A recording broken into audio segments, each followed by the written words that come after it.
Okay, we're going to get started. And today we're going to talk to you about some of my favorite sayings and what they mean to me. And remember that the purpose of this course is to teach you to think like a CEO. There's hundreds and hundreds of MBA courses that teach you to think like an MBA, but this is a class to get you to start thinking like a CEO. And I've had the blessing of founding two different companies that became worth $500 million in value, 500 employees, two of the top 100 largest chains in the country, and no one else has ever done that. So it's thinking like a CEO is different than thinking like an employee or a lower level manager. And so I'll start with one philosophy, and that brings me to think of my philosophy of great leaders have themselves have leaders reporting to them. So to be a great leader, there's really three major levels of management. There's none. I can't do it. There's okay. I can run one organization. Typically, if everyone is in sight, it's a restaurant or a tax service or an accounting store, whatever, that I can run one location. And then I can have people that run locations. So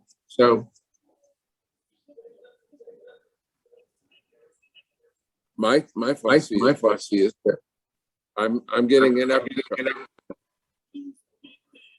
So my philosophy is that about 30% of people can run one location, and another 30 or 40% can run multiple locations. But only a handful of people, only 5 or 10% can be leaders of multiple organizations. And the way I think of it is Indian chiefs. When I think of I watched Dancing with Wolves recently, and one of the tribes was the Pawnee, and there were many different tribes of Pawnee, and there were many chiefs of those tribes, but there was just one leader of all the Pawnees, and I think that's a different skill set, and so that's the skill set we're trying to teach you and to think like, is to be a leader of leaders. So another thing another saying that is one of my favorites. It's the 10 most important 2-letter words, and they if it is to be, it is up to me.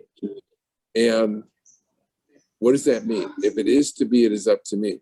That is that so many people I see fail because they fail to take responsibility. They fail to get engaged and to do what's necessary to win. They wait for someone else to do something, and they play the blame game. It's not my job. That's not my role. I'm not paid to do that. I believe that when you work for someone else, you work for yourself. In every role that you take, you have the responsibility of achievement. And the greatest among us are those people that just say yes. Those people that never ever say, "That's not my job." That's just unacceptable. That to me, that a executive, especially a opportunity comes in with a customer, and they say, "That's not my job." And so, if it is to be, it is up to me. And God gives us all opportunity, and it's our job to grab that opportunity and run with it and be all that we can be. Another one is thank God it's Monday. I said recently that I thought I invented that, but now come to find out there's a song and there was a sitcom called TGIM. But my philosophy is that if on Monday morning you're going to work and you're not looking forward to it, then you're going to the wrong place. life is too short.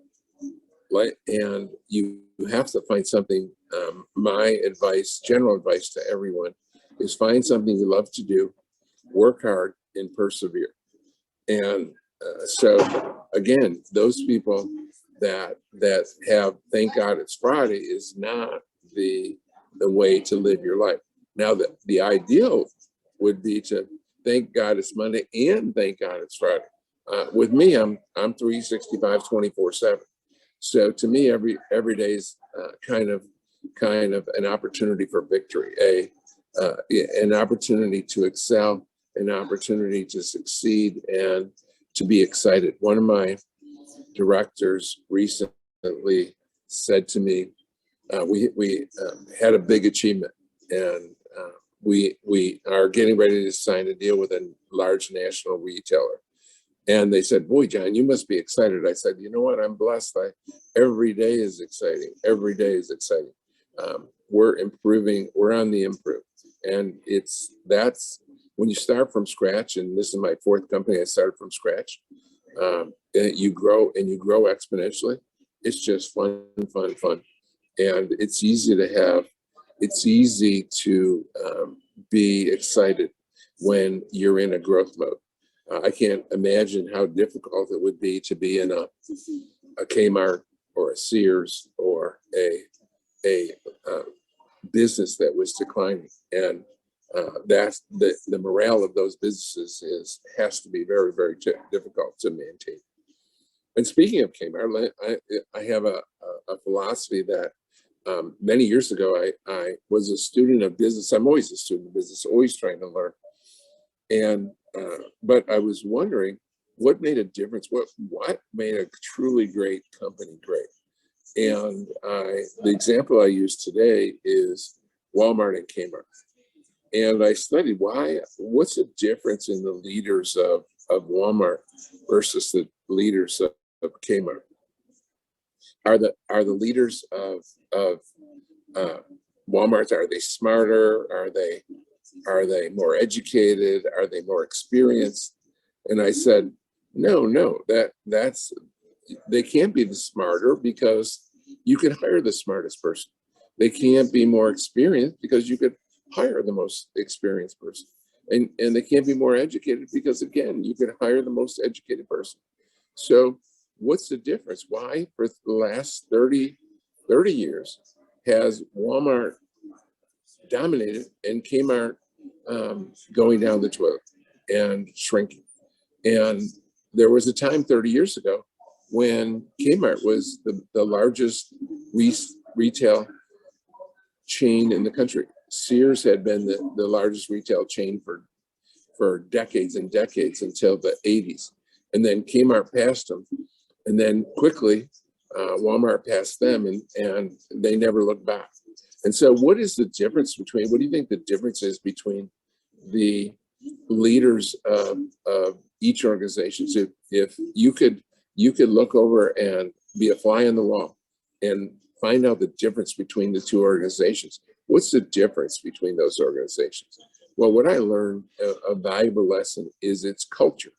It's the culture of positivity and the desire to exceed customers' expectations, and the understanding that if you're going to exceed customers' expectations, you have to treat your employees best.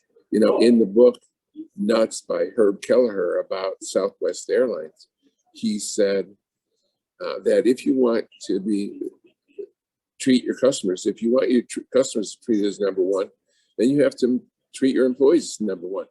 And that was really an eye-opener to me, because I think I'd always done that.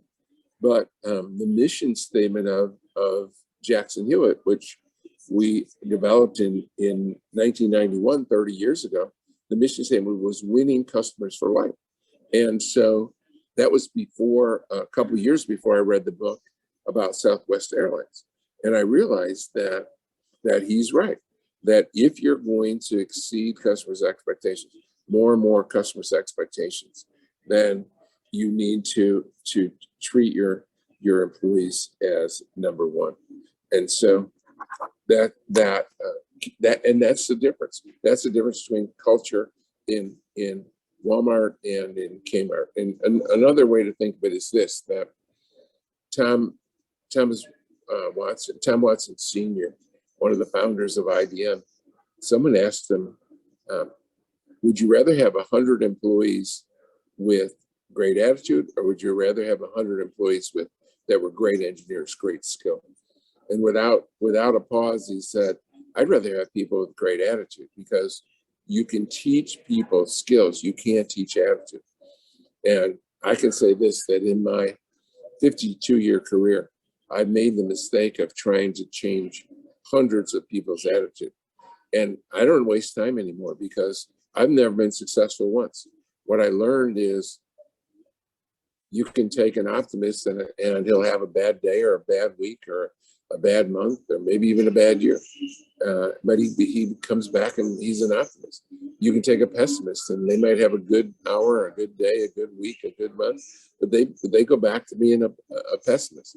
And I've never been able to change anyone's attitude to positive. That comes from within. That comes from within. And so when we hire, the first thing we look for is, are you going to fit in with our culture and fit in with the attitude of all of the corporate staff? If you don't, and what I've learned over my career is, in the interview for a job, that's the number one time in everyone's life when they're the best salesman. They put on the best spin. And so it's difficult in hiring to read through that. And I'm successful more than 50% of the time, but not 75% of the time, less than 75% of the time. So call it 2/3 of the time I'm right in hiring an executive.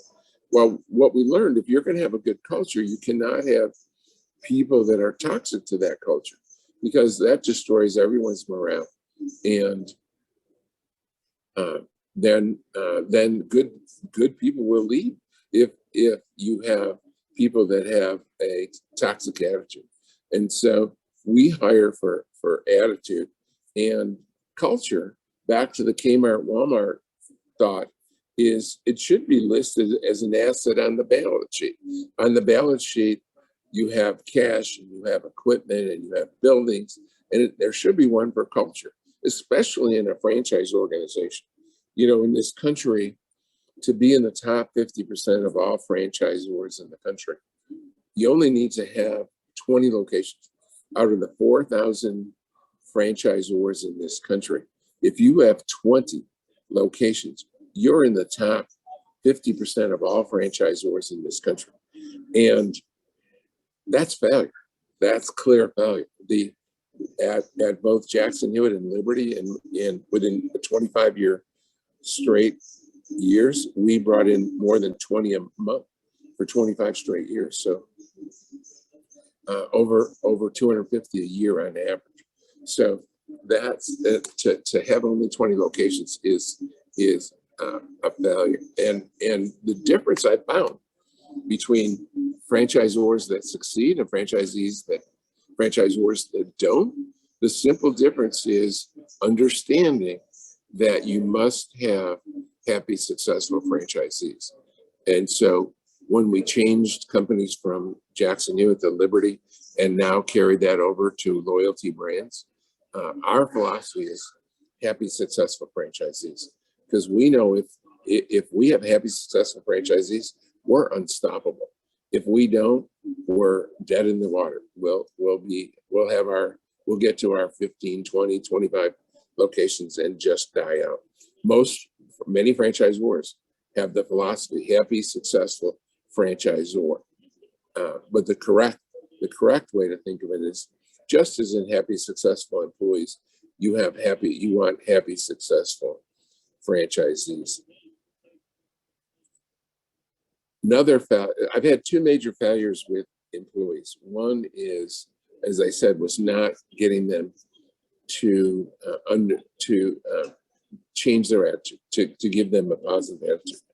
And a second one is not getting them to understand that you get paid for results. Most people think you get paid for your activities, for your length of that you've been in the job, for your title, for your knowledge, but what your job is to get results for the organization. And that doesn't matter whether it's a company or a charity, whatever, you are paid to, your job is to get results. And I've been very, I have been able to convince a few people that you get paid for results, but most people resist that. They don't want to hear that. They don't want to hear that their pay is based on what they produce. And think of it in I love to use sports analogies or sports examples to illustrate things. But one of my examples is, let's say, a sports team, baseball. And to be in, let's say you're a second baseman in baseball. To be, and let's say we only had one criteria, and that was their batting average.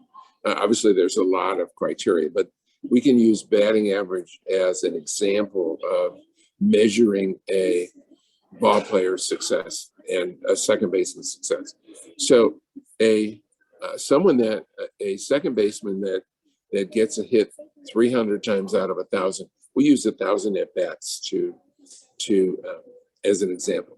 Let's say if a second baseman, he gets 300 hits out of 1,000 at bats, he's a Hall of Famer.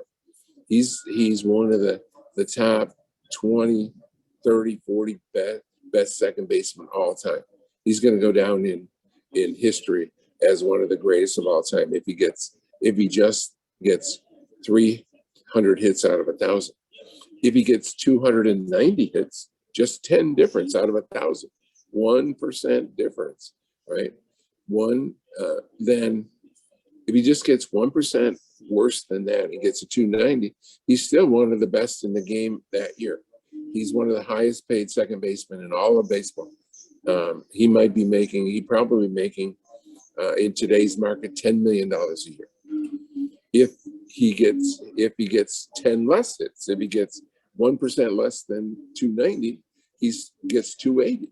Well, now he's average. And so instead of 10 million a year, he's making 5 million a year. And finally, let's go 1% less. Now he's only batting 270. And now he's making near minimum wage. He's making $2 million a year, $2 million a year. And let's go 1% less down to 260. Now he's headed for retirement or the minor leagues. So in just 4% difference, 4% between 260 and 300, then you just 10 hits out of 1,000 less, 1% less out of the 1,000, then you go from a Hall of Famer down to, and if you're less than that, you're sitting the bench. So it's a huge range, and so they understand when you're on a team, you understand. In basketball, there's players that play in a 48-minute game. There's several players, one or two a team, that will play over 40 minutes. There's 3 or 4 that will play 25 or 30 minutes. There's some that will sit the bench. And the difference is what results they obtain. How many points per game do they get?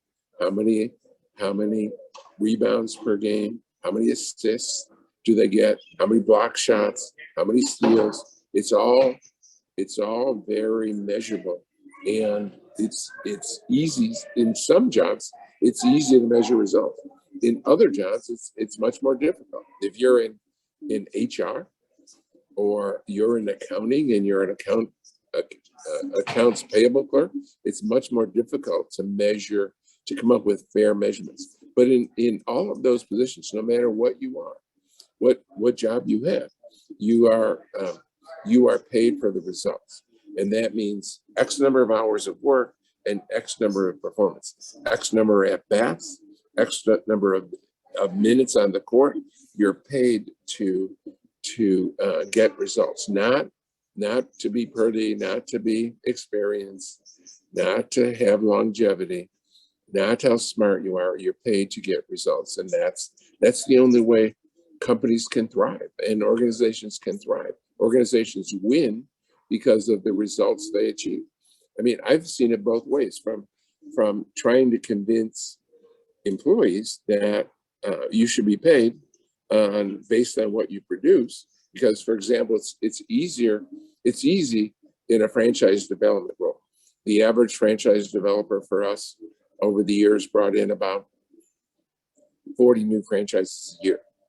And some brought in 10 and some brought in 85.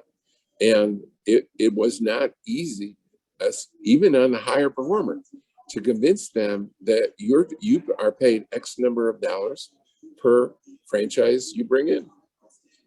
And because they want to be paid a salary, and which is, to me, somewhat socialistic. They want to be paid whether they produce or not. And the employer should want to pay them based on the results. So I've had some success, minor success, in convincing some people over the years that you just get paid for what you produce. Often I have not. Usually I have not. I remember one of my CFOs prided themselves in looking out the window to see who would come in late, which one of his people he had 30 people in his accounting department, and to see which of them didn't arrive by 9 a.m. Again, I don't really care what time you arrive. If you have X amount of work to do and X amount of goals to achieve, that's God bless you. If you can do that in 6 hours and someone else takes 8 hours or 9 hours, we'll give you more work, or we'll give you bonuses for exceeding the requirements of the job. And so, again, we measure, one of the principles in our organization is measure results, not activities. Another philosophy. I was listening to, I've had a blessed life, and so many blessings that, but one of them is that I didn't realize. I was driving down the street about 15 years ago, and on the radio there was an author, and they were talking about one chapter in their book, and the chapter was called The Age of Bliss. And in the Age of Bliss chapter, it says that when you're 5, 6, 7, 8 years old, you think you can do anything. You think you can be a X-Man. You think you can be Superman. You think you could be Batman. You think you could be Captain Kirk. You could be President of the United States. You could do anything. And then people try to pull you back to reality. And so your enemies, if you have enemies at 6, 7, or 8 years old, or people that tease you and don't like you, they say you can't do that. And then even your friends will tell you, no, you can't be an astronaut. You just can't. No, I mean, the chance of doing that are 0. And then your teachers will hold you back, and they'll say you can't do it. And finally, often parents do that and say, nah, little Johnny, you can't do that. You'll never be president of the United States. You'll never be an astronaut. You'll never play first base for the New York Yankees. You'll never reach that dream. And people, children, their dreams are quashed before they turn 10. And I realized that was one of the many blessings that I've had, is that I never got out of the age of bliss. I always thought that I could do it. I always thought I did not see any limitations. And so what this author in her chapter in her book tries to get people back into that age of bliss, back into the just say yes. Stop saying no. Stop being negative, and look ahead. And if you set a goal that's, let's say that you set a goal to you're to sell 80 widgets, and someone else sets a goal to sell 20 widgets, and you're in the same company. And let's say you miss the goal of 80, well, you're much likely to exceed 20 than the person whose goal was 20. You're going to work harder, work smarter. And so, you know, people think of me often as cocky, and I think that I know that to be successful, you have to be self-confident. You have to be considered as cocky. I mean, my competitors say, "What's the difference between God and John Hewitt?" And they say, "God doesn't think he's John Hewitt." And so, lots of people make fun of the fact that I'm cocky, and I think I can do a lot, and I set very audacious goals. And I had in one situation where we had a management retreat every year at back at Liberty about 20 years ago, and in March we get together for a couple of days, the entire executive team and anyone that was in a supervisory position. We'd invite guest franchisees in, and we'd have about 35 people in there, and we talk about things that we could improve on, things that what we're good at, what we're not good at. And believe me, we spent a lot more time talking about things we weren't good at than things we were good at, because that's the way you're going to improve. You have to be able to look at yourself and to be realistic, or you're never going to improve. And it's a lot easier to improve if you have someone telling you what you're doing wrong. It's a lot more difficult if you're an executive and you want to just have yes people saying, "Oh, you're good, John. You're great, and you're fantastic, and you're all this." It's a lot better to have people criticizing you. And I'll tell you this, that having brought 5,000 franchisees in my career, I've got more criticism than almost every human being. There's thousands of employees and thousands of franchisees and 100,000 of franchisees employees that sometimes had an issue with me. And because when you're CEO, the buck stops here. And I got more criticism than almost any person on the planet. But you have to embrace that, or you can't. It's harder to improve if no one's giving you feedback. If you just have to figure out yourself how to improve. It's a lot easier when you get criticism. So back to the age of bliss. So I've always had, as I said, set very audacious goals. And I was talking about the management retreat, and one year we had a guy that was so negative and such a pessimist that the next year I told his boss he's not invited to. I mean, he's toxic to the retreat. Everything is a disaster and horrible, and there's no future. We're gonna be swallowed up in black hole in Texas, and because everything's a disaster. And he said, "Well, I'll talk to him and get him to not be so outwardly, outspokenly negative on everything." And I said, "Well, I want to talk to him, and bring him in and let me talk to him." And he said, "Okay, but I want to be there too." And so I said, "That's fine, bring him in." So they came in, and I asked him, and I said, "Do you consider yourself an optimist or a pessimist?" And he surprised me. He said, "Oh, neither. I'm a realist." And I said, "Well, I want you to think about it this way, about your realism and the difference between you and me."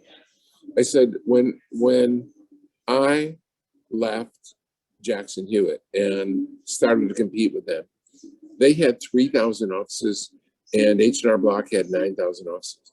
And we set out with a sort of like in Star Wars, with a ragtag group of rebels.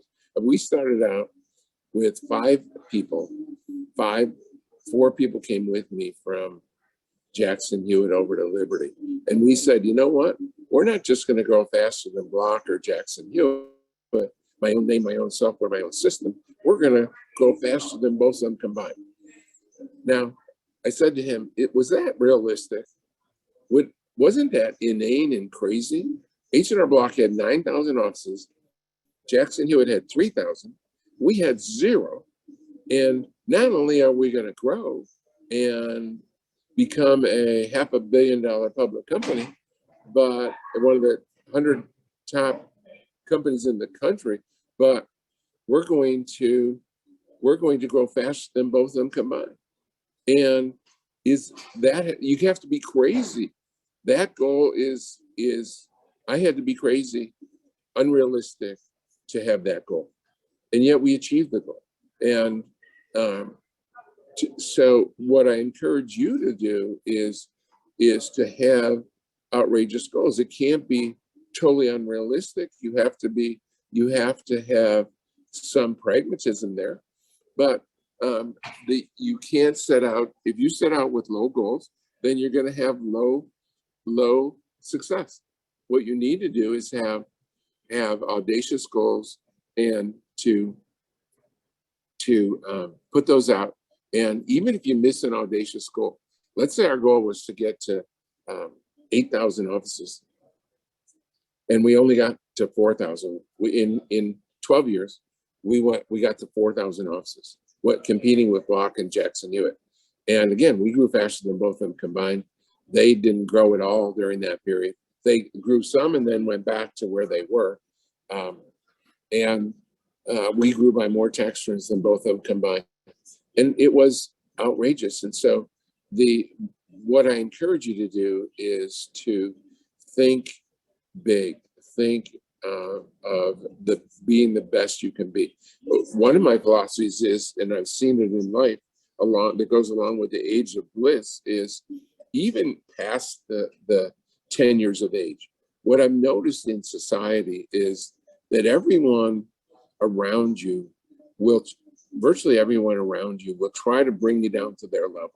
No one wants to see you succeed. They say they do, but everyone tries to bring you back to average. And for whatever reason, they do that. And they tell you you can't do that, you can't achieve that, oh, that's too risky, and so forth. People will try to bring you back to average. And very few of them are doing it maliciously. It's just human nature. We're herd animals, and we don't want someone to be outside the herd, come back to the herd and be part of us. And so you have to be careful of that. If everyone agrees with the direction you're going in the wrong direction. You have to be different. Remember, the world used to be flat, and Columbus was told that he was going to fall off the edge, and there was a lot of flat Earth believed, and he sailed away, and he believed, and he took a chance. If no boat is going to discover anything if they stay in sight of the shore. You have to take a chance, and if you want to achieve great things. If you don't want to achieve great things, that's God bless you. That's your call. But this call is meant to give you guidance in how to be a CEO and to be all that you can be. Another topic is that when you're successful, you're required to give back.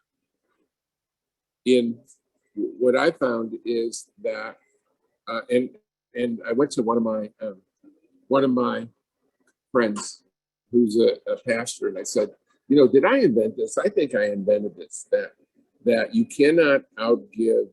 You cannot outgive. The more you give, the more you're going to receive. And he said, well, actually, there's a story in the Bible about Malachi. And Malachi said, God said to him, I challenge you to outgive me.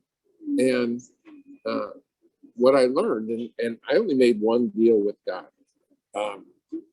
I've asked God for a lot, and I prayed a lot, but I made one deal when I was building Jackson Hewitt, and we were struggling financially in the early years.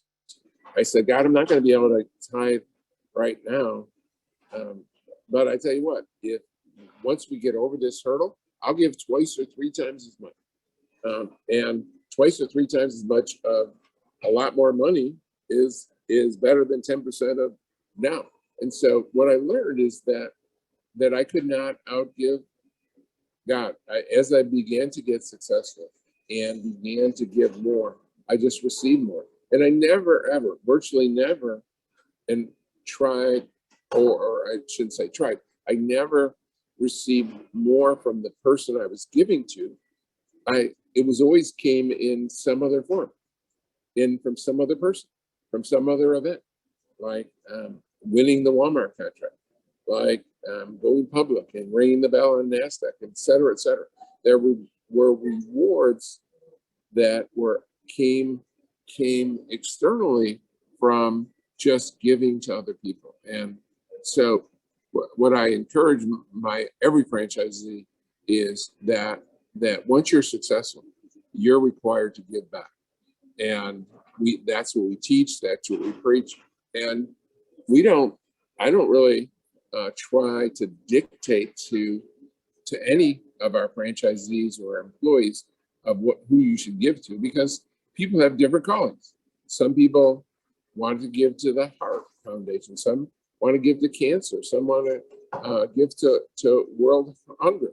I mean, there are 100 different types of organizations that you can give to that are very worthwhile. And we just encourage you that you give back. And what I've seen, from what I've seen and felt and experienced, from the more I give, the more I get back. So it's going to be paid back in spades. So we encourage all of our franchisees to participate in giving back to the community. And for example, even you can give back in a way that helps your organization. One of the things we do in the tax business is part of our system is to give 100 free tax returns during a very slow period of the year where we're not busy. So we're in the days during the year where we are only doing 3 tax returns in 12 hours. Obviously, there's about 9 hours of time that you have a taxpayer just sitting there. So it costs you almost nothing if you do a free tax return for someone. And so we encourage them to do free tax returns for the public, the general public, in very slow times when they're only doing a handful of returns or less in a 12-hour period.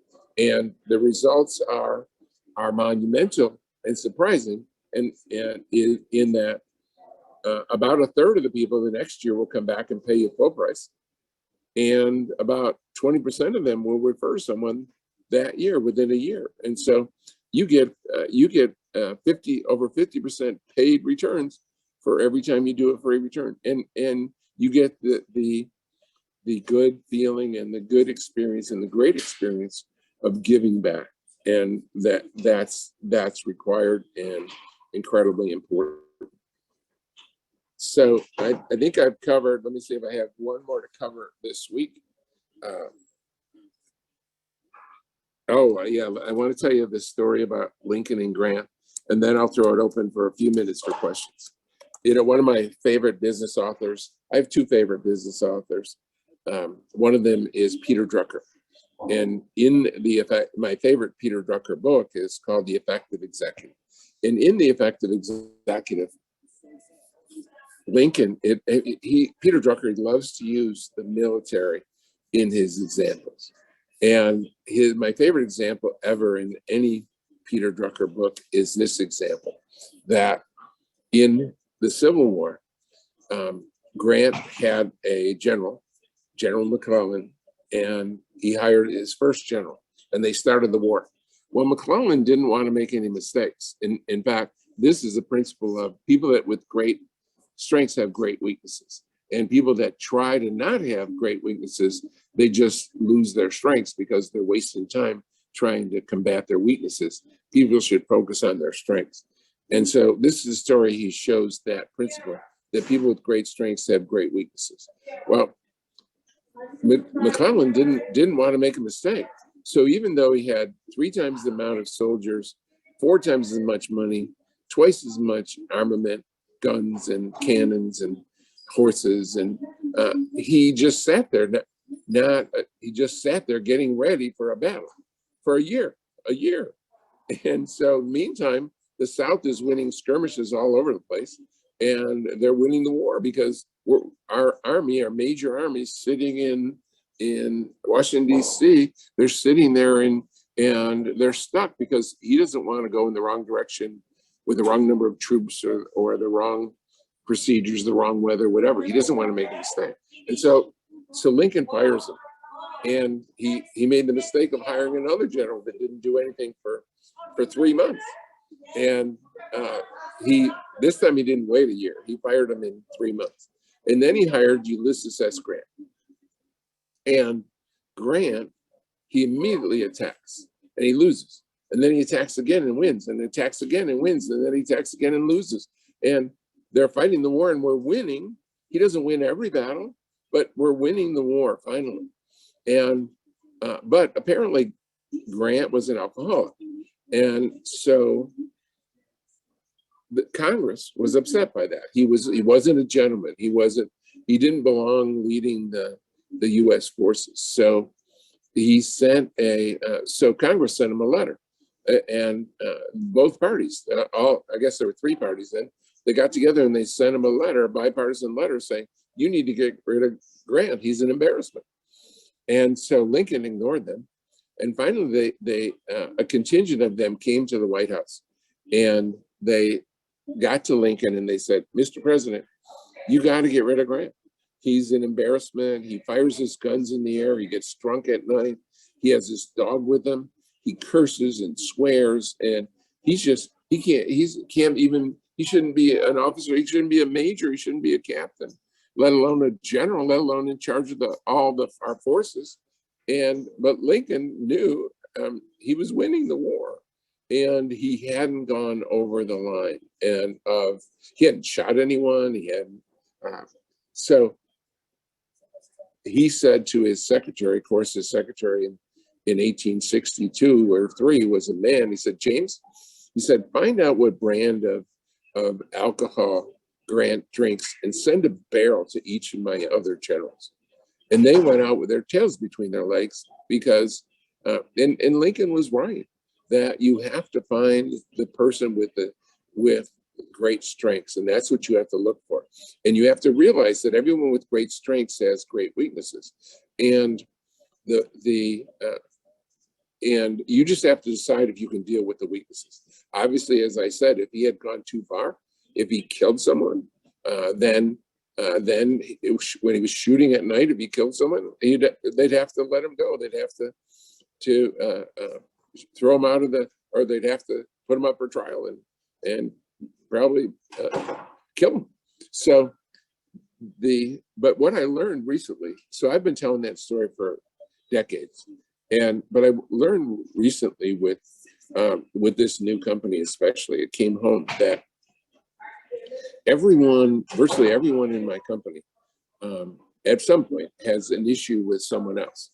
And that it's really easy to point out people's weaknesses, especially the best people, because again, the best people have the biggest weaknesses. The biggest strengths have the biggest weaknesses. And you have to understand that I'm admitting that I believe I have great strengths, so I'm admitting that I have great weaknesses. But what I've learned, the epiphany I had over the last year or two, is that people that come to me and they criticize someone else in the organization. And it is so easy to criticize other people.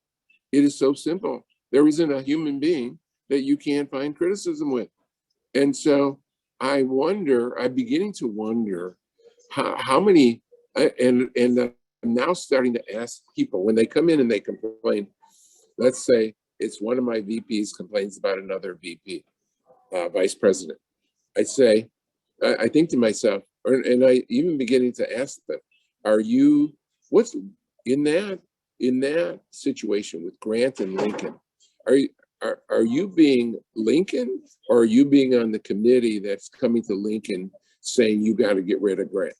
And what I've learned is, what I believe is that 90%, 90+% of the people in the world would be on that committee.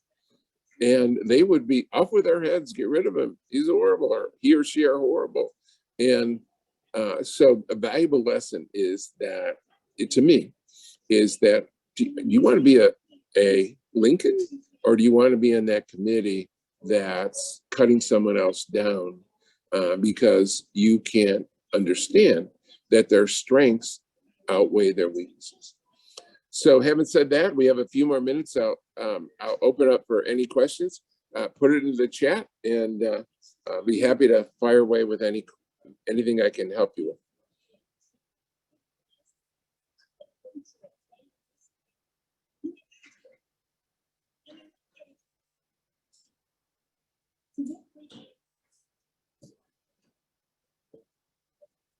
Chuck, do you see anything?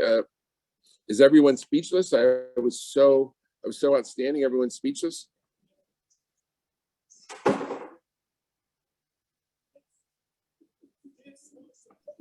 I don't see anything there. Okay. Well, thank you guys. Thanks for another week, and gonna have a special guest next week. Surprise guest next week. Appreciate your interest, and have a wonderful day. Thank you.